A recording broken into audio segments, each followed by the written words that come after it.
नमस्कार, पल्लवीज रेसिपीमध्ये तुमचं स्वागत आहे। आज आपण बघणार आहोत सुंठवडा कसा बनवायचा ते।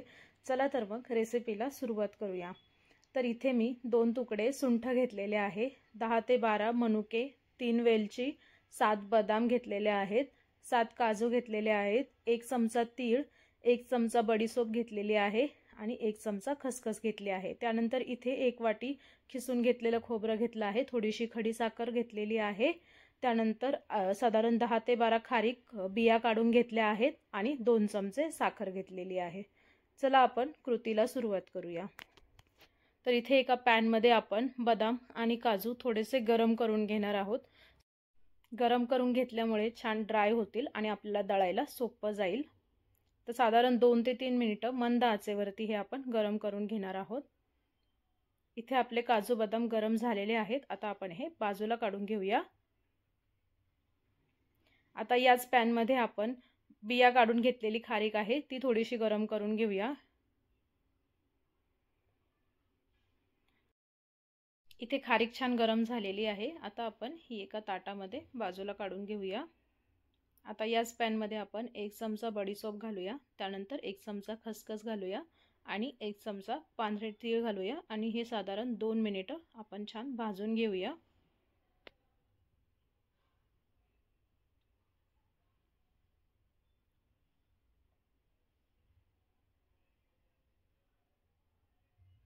इथे आपले तीळ, खसखस आणि बडीशोप छान भाजलेली आहे। बडीशोपचा छान सुगंध येत आहे।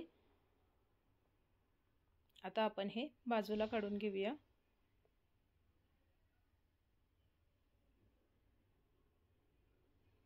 आता याच पॅन मध्ये आपण 1 वाटी खोबरं खिसून घेतलं होतं, ते छान लालसर होईपर्यंत भाजून घेऊया। इथे आपलं खोबरं भाजून झालेलं आहे। आता आपण हे बाजूला काढून घेऊया।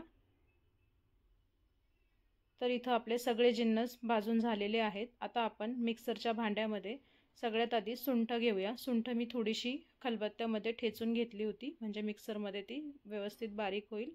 आणि भाजून घेतलेली खारीक घालूया। तर सगळ्यात आधी आपण हे दळून घेऊया।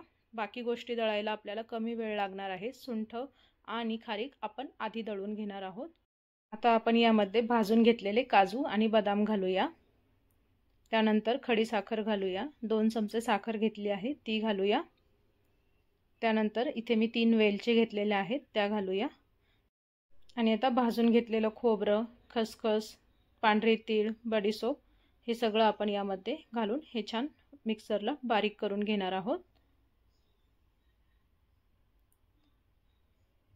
तर इथे आपला सुंठवडा छान दळून झालेला आहे।